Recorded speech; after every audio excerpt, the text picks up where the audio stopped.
Good morning, everyone. By way of a quick introduction to Adventase and Mark and myself, we founded Adventase in 2001 with the objective of helping our clients create what we call a high performance sales environment.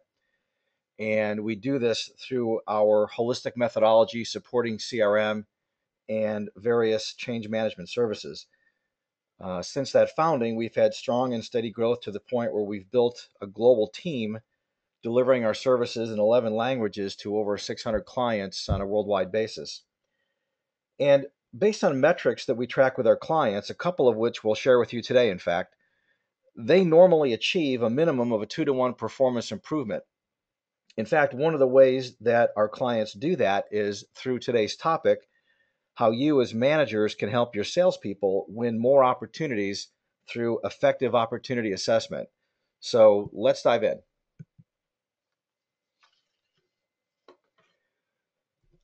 I'd like to give you a view of today's topics. First, we'd like to show you what we believe should be the desired outcomes of a sales call because it sets a high watermark in terms of objectives that we as managers should be striving for when our sellers make calls. In the context of those outcomes, we'll take a look at the typical problems that we see, and these are the problems that result in things like unanticipated losses, elongated sales cycles, etc. We'll also take a look at how you can help them resolve those difficulties, not only from the standpoint of an individual opportunity, but from a longer term perspective to achieve performance improvement from that salesperson. Once we've gone through the problems and their resolution, what I then like to do is show you a tool that will help you facilitate consistent opportunity analysis. We'll also discuss which opportunities you should take a look at and when to help you optimize your time, and we'll finish up with any questions that you might have. So let's do a quick profile on the key components of a sales call to put those outcomes into proper perspective. And we're only going to take a look at the most critical components where the train tends to fall off the tracks for a lot of salespeople. First is what we refer to up here as step 4, solution development. The ability to get a buyer to admit a critical business issue, which from henceforth we'll call a CBI, and hopefully with your differentiators in mind, to create in the mind of the buyer a vision of a solution to that critical business issue. Step 5, driven by the buyer's need, an often overlooked step is to determine who else is impacted by the buyer's critical business issues. Sellers only infrequently do this step, yet, as I'll demonstrate, it's an extremely important one because a seller will determine who else will be involved in making a buy decision and the roles that they'll play, etc.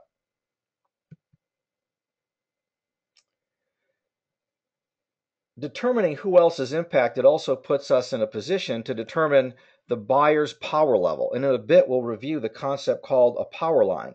For many salespeople, unwittingly, they stay below the power line, lose deals, and it has a huge impact. And I'll give you some statistics on this. It has a huge impact on their overall performance. As we'll show, we as managers have to make sure that if our seller's buyer is below that power line, that they negotiate access to power. You'll note that fork in the road. Once we've determined the buyer's power level, if below, negotiate access to power.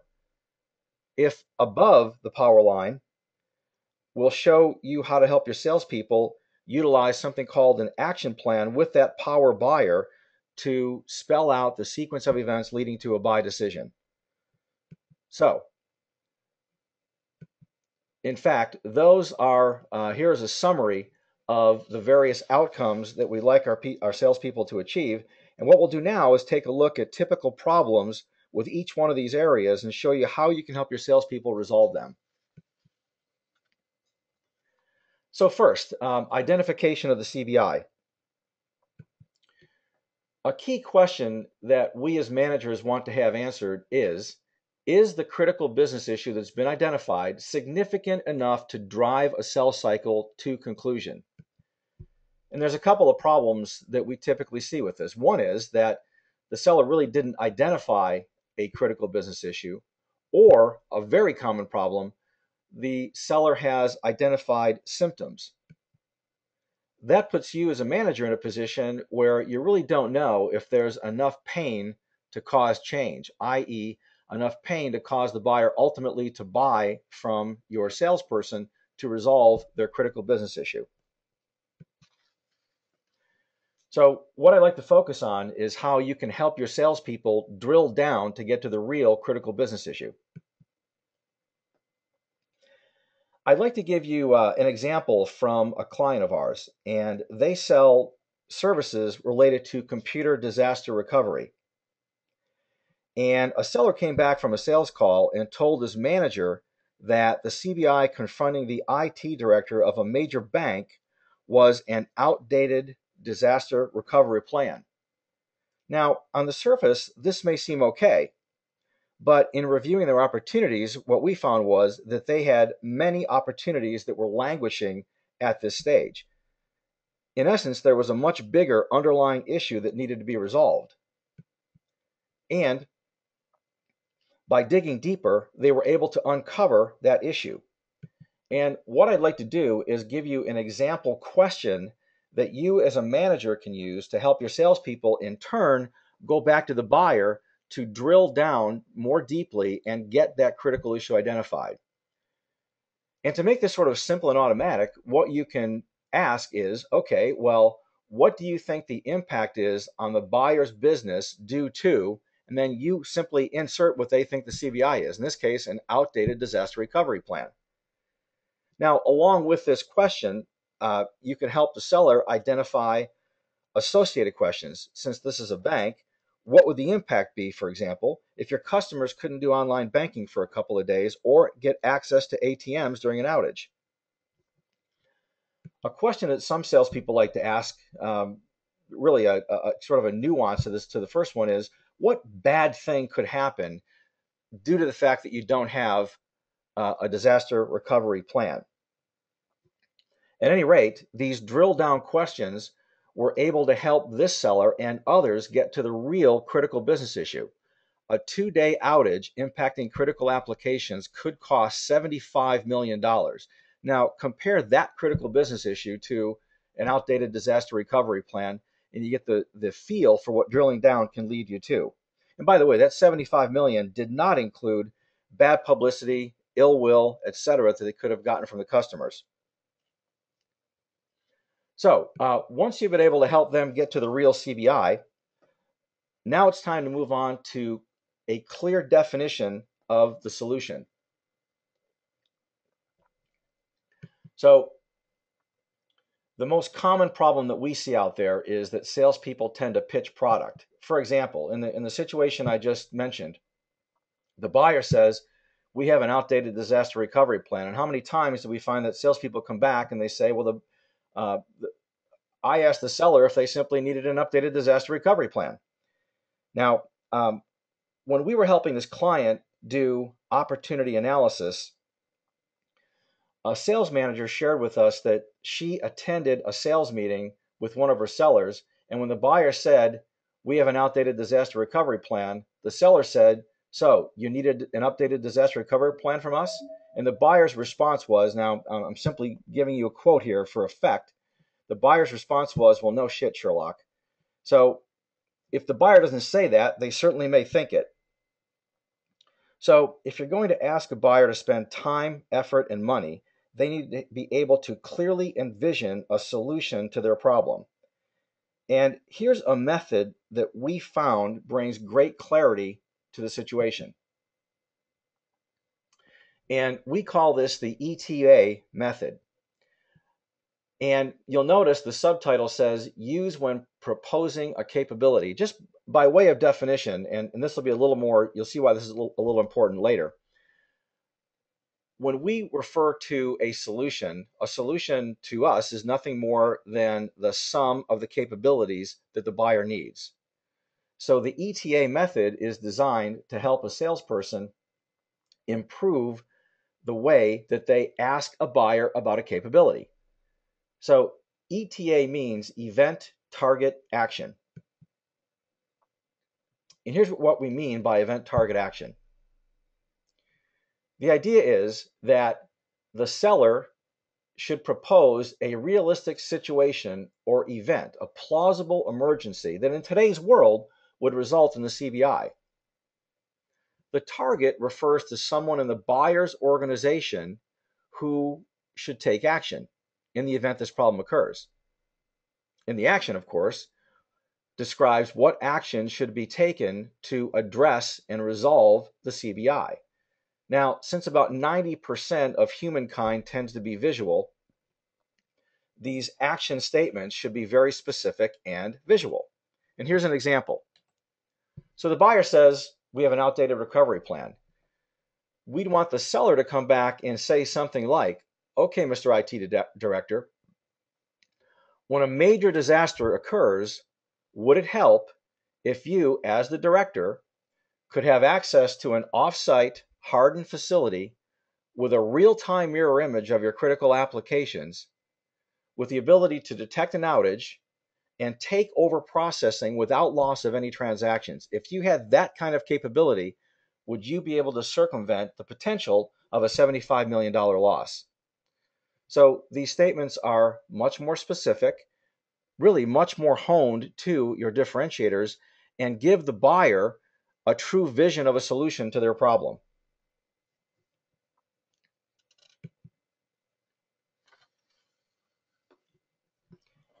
Next comes a very important topic, the power line.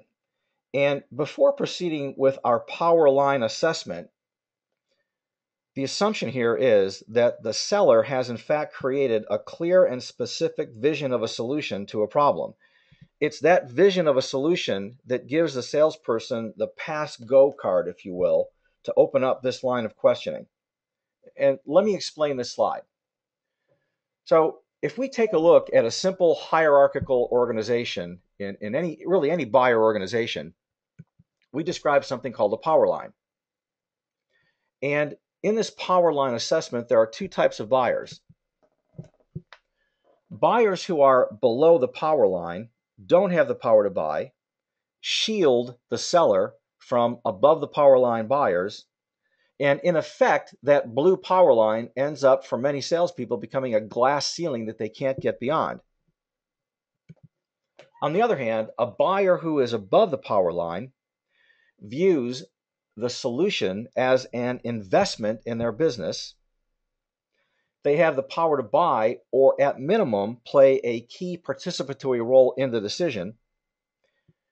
They're willing to grant your salesperson access to other key above-the-line buyers, and they also have the power to agree to the steps, i.e. a sequence of events leading to a buy decision. And I wanted to give you what I hope you'll find is a pretty compelling statistic. When we use our stages to define where an opportunity is, we call an above the power line opportunity an A opportunity, and a below the power line opportunity a B opportunity. And if you look at that line, that makes for a very nice ratio that we call the A to B ratio. Now here's a sobering statistic. We've been working with our clients since 1990, in fact, to help us assess the impact on salespeople of calling below the power line. Very typically, salespeople have an A to B ratio of between 1 to 6 and 1 to 8. In that worst case scenario, that means that for every one opportunity for every one opportunity above the power line, they're actually working on as many as 8 below the power line. And if a salesperson is in that range, what our clients have found is that they're literally wasting 40% of their time, 2 days per week, note the wording here, selling to buyers who cannot buy. So this tends to be a almost pandemic problem for a lot of sales organizations. Think of the impact on performance of wasting 2 days per week, not only to the individual, but across an entire sales operation. So with that concept in mind, let's drill back into our sales call and the assessment. So we start this power line assessment by identifying other key impacted people. And in addition to the power line analysis, identification of other key impacted individuals also helps us determine the full scope of the problem and to identify potential next steps with those buyers. And here's some of the questions that you can help your sellers ask the buyer in the event they haven't explored impact and they've got to go back and do that. So the first question, are there other people causing you to experience your CBI? Now, by the way, that question normally leads the buyer to talk about buyers who are below the power line and how they're causing that buyer to have the problem. But that then opens the door to the next question. Well, how does your critical business issue impact other people in your organization?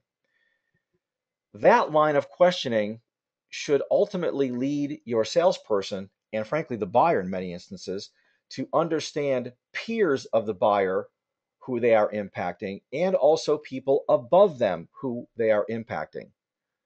Oftentimes, salespeople can then come back and even say, wow, this sounds like it's not just your problem, but a much broader business issue. That in turn opens the door to help us gain access to those people. In fact, on to the next.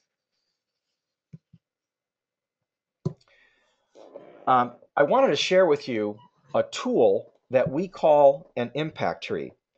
In fact, in our previous analysis and line of questioning, the salesperson is able to pull together key information to create this tool. And here is one from a client of ours who sells engineering software. The company name is SolidWorks, and I'll share with you some statistics based on this in a moment. But several years ago, when we first started working with them, this company sold a point product. That product was oriented to engineering organizations in product development companies. And you'll notice the job title in the middle, the CAD manager. What they typically found was that a CAD manager experienced the critical business issue of late product delivery. Now, who was causing that issue? Well, if we look below the power line, that not atypically was being caused by a mechanical engineer. And you'll note that the critical business issue of that mechanical engineer below the power line, i.e. development cycles too long, very typically became the cause of the problem for the CAD manager. Now, that in turn, at the CAD manager level, translated up to a problem at the director of engineering level, where missing production schedules became the problem. And by identifying this information and then calling on not just the CAD manager, but also the director of engineering, this company was able to see a 200% performance improvement in salespeople who were executing this particular skill. And I'll share with you some additional numbers in a moment. Well, as time went on, this engineering company, SolidWorks, went on and invested in a full suite of engineering management products that impacted the entire organization. So their sellers now had to sell to IT, quality assurance, sales, finance, and even the managing director / CEO to sell this full suite of products. And it was the impact tree, now to sell to the entire organization,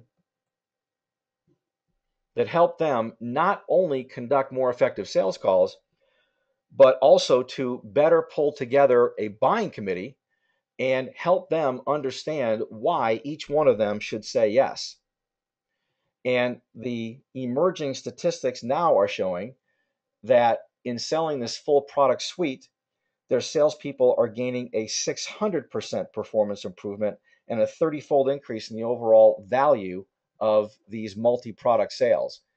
And by way of a little proof, if you'd like, you can check this out yourself. You can go to our blog, adventase.blogspot.com, and simply click on this Client Success tab, and you'll see those numbers and a little more information on how specifically they did that. So, with all this information about the importance of the power line and the idea behind an impact tree, Once your seller has explored who else is impacted, it's time to use that info to see where their buyer is vis-a-vis that power line.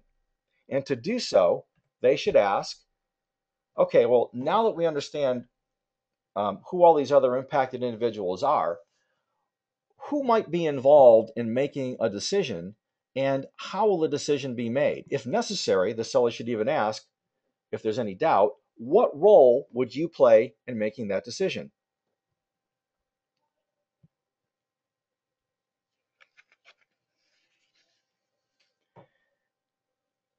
As a sales manager, we believe that it is now critically important for you to help them overcome what tends to be a fairly major fear that most salespeople have until they start asking these questions. And that is, if your salesperson concludes that the buyer is below the power line, they should negotiate to gain access to power. By the way, as a general rule of thumb, we have found that if a salesperson is unable to gain access to power after 30 days, and there may be mitigating circumstances, but if they're unable to do so after 30 days, as a manager, you should likely make the tough decision to help them walk away from that opportunity rather than selling to a buyer who's going to do nothing but give them that glass ceiling. However, if the buyer is above the power line, the salesperson should then work to discuss and agree to the sequence of events leading to a buy decision. We call this the action plan. And I wanted to spend a couple of minutes showing you a typical setup of an action plan because it tends to be a very key tool that you can help your salespeople use when it comes to sales cycle management and control. An action plan basically represents the sequence of events leading to a buy decision. The idea is to identify all the stuff that you normally have to do with a buyer to sell a particular product, service, and/or solution, and then put together an action plan so that your seller and buyer essentially leave no stone unturned. It's those unturned stones at the end of a sales cycle that result in the buyer saying, I don't think I can go forward, or gee, I'm not sure about, whether it's value justification, an implementation plan, whatever. In essence, the action plan becomes a buying plan. And in the end, the buyer should have no reason to say no. So let me show you what a typical action plan might look like. The objectives follow the major stages of how people buy. And in essence, with that in mind, an action plan helps a salesperson align with the buyer for the remainder of the buy cycle. And those stages of the buy cycle are needs assessment, proof of capabilities and due diligence, agreement, i.e., signing of a contract, followed by post agreement implementation. With those stages in mind, now comes specific steps and dates appended to them. By the way, this action plan is set up so that there is a significant amount of qualification that occurs very early on. For example, if you look at the steps associated with needs assessment, there are a series of interviews. Well, those are, in this particular case, the three other people who are above the power line. And I would suggest to you that if a buyer is not serious about going forward, they will not agree to those particular action items because they will not give you exposure to those other above the line people. On the other hand, from a positive qualification standpoint, if they do give access, that tells you something as a manager, something very positive. Next comes key decision points. You can view the key decision points as go, no-goes. And the idea is that at key junctures, key steps in the sell cycle / buy cycle, that if something isn't right, that would represent a no-go. And buyer and seller can simply professionally agree to part ways. But here's the other thing about the go, no-goes. You'll note that in this particular plan, there's 3, 6, 7 decision points or go, no-goes. what's the probability of the buyer saying yes to that seventh go point, gain approval and contract signing, if they've already said yes 6 times? So you can look at the action plan as a qualification funnel. And by the time you get to the bottom of that funnel, the probability is that the buyer will go forward. Another nice thing that you can track with an action plan is completed steps. And what the most effective salespeople do is not only use and track completed steps so that they can convey that information to their buyer, but what it also does is it helps effective salespeople deal with the internal sales team and manage them more properly and effectively, so that as steps occur, resources are lined up and available for that salesperson to have access to as they need them. So as a sales manager, this can be a very important tool to help them win opportunities and prevent stalling.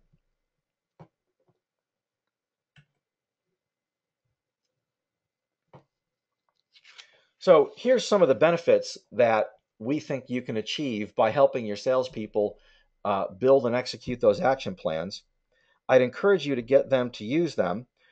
We've had clients who have reduced their sales cycles primarily due to action plans from as much as 6 to 9 months down to less than 3. We've also had clients who have improved their close rates by in excess of 33%.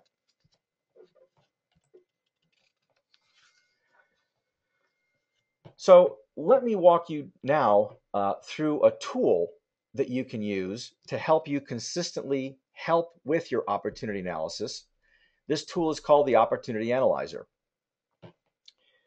You'll note that there are a series of opportunity qualifiers. Given the discussion that we've just had, in all likelihood, there really shouldn't be any surprises up here. You can then ask your salespeople, okay, what's the critical business issue? Have you drilled down far enough? If not, what's the impact on your buyer because? And the idea then is that the salesperson, if they don't know the answer, can go back and verify that with the buyer. You'll note then too that there are potential causes that you discover from drilling down, along with those capability statements. And again, the sum of the capability statements to the buyer represents a solution to the problem. Next comes that impact analysis. Who else is impacted and how are they impacted?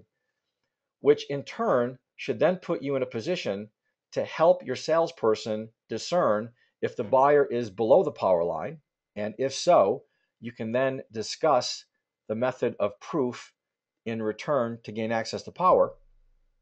If above the power line, you can then do an assessment on the action plan. In essence, this puts you in a position where you can make recommendations to help them eliminate the gaps or problems that you've identified through the opportunity qualifiers. Significantly, what managers do who I believe are practicing best practices are able to do because of this is identify selling difficulties that a seller might have. And you'll note that by doing opportunity analysis, by analyzing the results of your sales calls that sellers make, you're able to discern their ability to develop solutions in the mind of a buyer, i.e., take a buyer from CBI to solution, to qualify on a sales call, to negotiate, and to execute sales cycle qualification and control. In fact, just to make sure that we're in sync on this, by identifying the CBI causes and capabilities, you're able to help them with solution development. By conducting impact analysis with your salesperson, you're able to help determine if they're doing an appropriate level of sales call qualification. By seeing how they negotiate for access to power, you're able to test their negotiation skills. And by making sure that they are building an action plan with an above-the-line power person, You're able to determine if they're able to execute sales cycle qualification and control. So there's a tool that you have at your disposal to help you do this on a consistent basis. So the next topic then is, which opportunities should you look at and what's the frequency? Let's take a look at which opportunities first. I would suggest to you that if you have a salesperson who you think is lacking one of those key skills that we just talked about, in all likelihood, that is going to be reflected in the information they come back to you with based on sales calls that they've made. Therefore, to make sure that they're not shooting themselves in the foot, as a manager, at least initially, until you can see that they're overcoming that difficulty, in all likelihood, you should take a look at a fairly high percentage of the opportunities that they're working on. I would also add to that any opportunity that is very large and or strategic are ones that you should track. In terms of when, what we recommend to most managers is that when a salesperson comes back from a call and they've succeeded in that first call on the opportunity, I'd even say at minimum, they believe they've identified a critical business issue. That's when your first analysis should take place. I would then come back once they've filled the gaps and they've moved on to other buyers. I would then come back and do it at least one more time after they have pulled together that buying committee of above the line power buyers.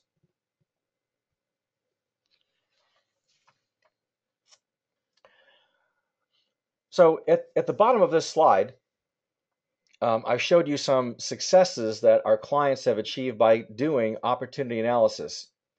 And if you'd be interested in taking a test drive where we would be able to review key opportunities with you, typically via a 1-hour web, please go ahead and give me a call or send me an email and we can pursue the details from there. With that, I'd like to turn the program back over to Mark. And as an FYI to you, we are in fact doing a series of webinars, and you can look at some of the topics there. If there's any up there that any not up there that you would like, please let us know, and we'll see what we can do to accommodate you. Mark? Yeah, Bob. We have some questions that have come in that I'd like to pose to you and get so you can provide your feedback.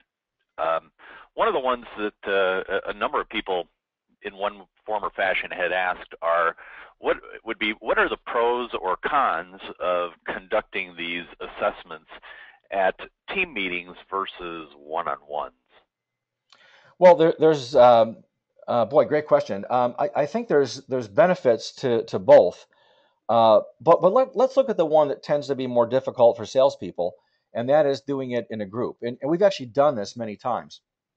And I would say invariably, I can't think of a situation where this didn't occur. It's difficult to get that first person in a group to come forward because, of course, the salespeople are worried about a little bit worried about the exposure and a little bit of embarrassment. But when you've gone through and analyzed an opportunity and you've identified gaps that, frankly, most people probably have on their opportunities too, and you've come up with solutions to help them rectify those gaps, we have invariably found that the next person and the next person, et cetera, really want to go forward and do them because they see the benefits. There's another benefit in doing it in a group, by the way. What I think you're going to find is that if you do this on an ongoing basis, I just got a call from someone a couple of days ago, and they said, "Gee, from a prospecting perspective, should we get everybody together on Fridays once a month and prospect like crazy for half a day?" And those tend to be one-offs, and one-offs don't work well. I would, as a manager, I would try to make this a very consistent practice, because what you will find is a couple of key things. First, you're going to find that all these things that we went through, your salespeople will start doing on their own if you set that as the standard going forward, and they and you will be the benefactors. Another benefit of doing this is for you as a sales manager. We have found consistently that managers come back to us and say, by doing opportunity analysis, I am buying back in excess of 1 day per week. Well, why 1 day per week? Well, now instead of spending your time having to hit the road to unravel difficulties or try to be the knight in shining armor at the end of a sales cycle to close a deal that now has a problem, you're going to avoid a lot of those types of situations. So that's kind of a long way of saying that the teaming aspect does work quite well. I'd highly recommend it. Okay. And another question someone asked is, can you give some examples of opportunity recommendations you would make to a seller when you discover that there are holes in the opportunity? I do think in part we covered many of those, but if I understand the question correctly, but let me see how I can help with that one. So let's say that the seller has not put together an action plan, not atypical, and you as a manager sit down with that seller and map out what you think a logical action plan might be. Well, with verification that the buyer is above the power line, I would now ask that seller to go back to the buyer and say, you've been looking at this opportunity with us for some time now, and it seems like at times it's the Bataan Death March. We seem kind of all over the place, and I think I understand why. And I think the why is that I've not put together a sequence of events to help you better evaluate us. So I did that. And what I'd like to do is, either come in and visit or send it via email, so that we can walk through it together and let's see if we can help this thing, more effectively come to a positive conclusion for you. So that might be one thing that comes to mind. Okay. And someone asked, can this assessment method, can that be automated in CRM?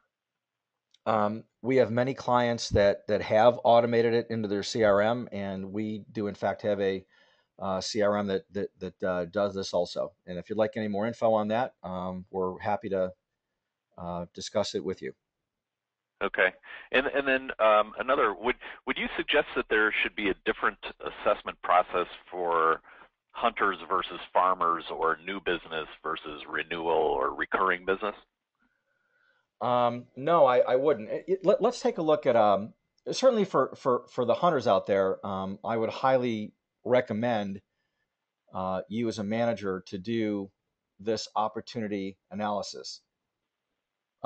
Perhaps my answer on the farming side might surprise you, but what we have found is that most farmers can, well, most people out there farming are and should be responsible not only for renewal business, but they should also be responsible for new business, i.e., account penetration. And those, you give a salesperson the keys to an account, they should be responsible for significant opening of opportunities, and it should be a lot easier on those accounts they're farming versus people going after new business vis-a-vis being a hunter. So what I would in fact do with a farmer is not only set a significant new business potential with them, but I would track their pipeline for that new business, and I would most definitely conduct opportunity analysis as they uncover opportunities going after new business. We've seen situations, by the way, where people who anticipate being able to easily get ongoing business, where some of that ongoing business, for whatever reason, runs into risk. Well, I would treat that as a new opportunity, and I would in fact do opportunity analysis on those, so that you can minimize the risk of losing the business.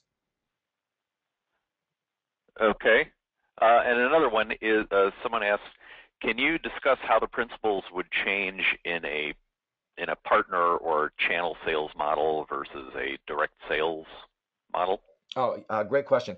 One of the things that we're seeing out there in the market in general, and I have to say even in particular when it comes to high tech, is that companies who work through channels are trying to build tighter and tighter relationships with them.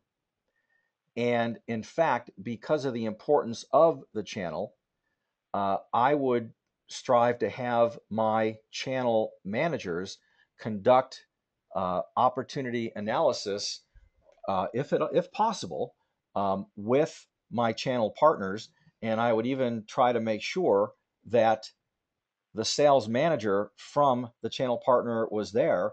Uh, I would like to make the inference to them that they as sales managers should pick up where we are leaving off.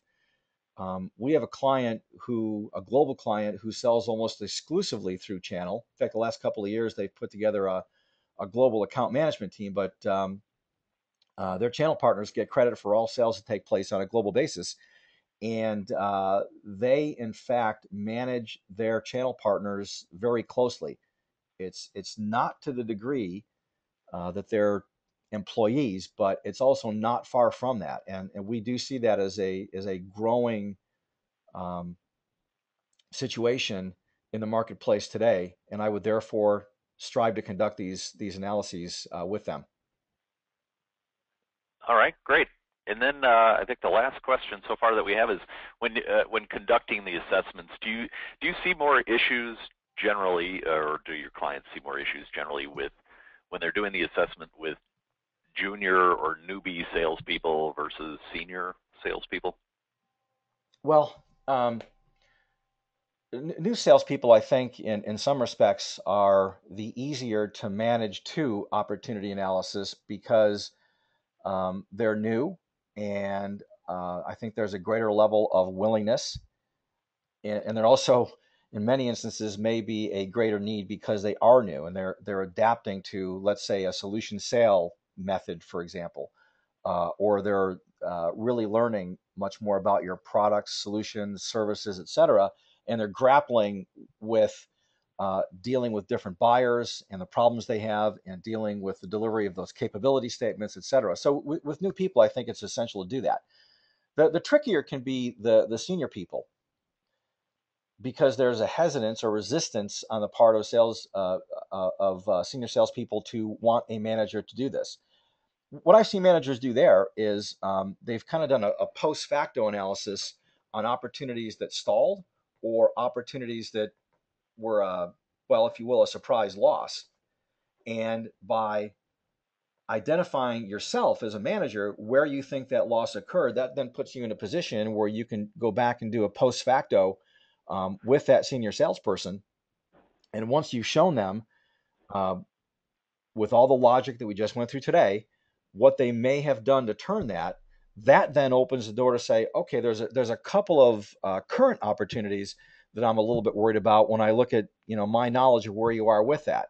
For example, with the ABC opportunity, um, uh, do you think you're above the power line? Or with the XYZ opportunity, have we really drilled down to the real critical business issue that is affecting this person? Because maybe that's why they haven't bought into the solution. We don't have a really good feel for what the real CBI is. And I think that in so doing, you can build a stronger relationship with that senior rep, and frankly have a good impact even on them. Okay, and the last thing is someone had asked if you could show your contact details again, as well as our blog address. Okay, I think I can do that by going to slide 1. So you'll note at the bottom, there's our email address, my email address, and our blog address also. Okay, and that perfect timing ends the time, and it finishes the questions we got. Okay, let me see if I can get to my last slide.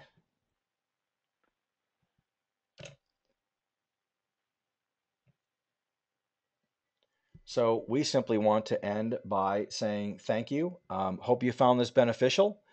You'll note that our plan is to continue with our webinar series pretty much on a monthly basis. If there were any topics that were of particular interest to you, let us know. Thanks again for participating in our webinar today.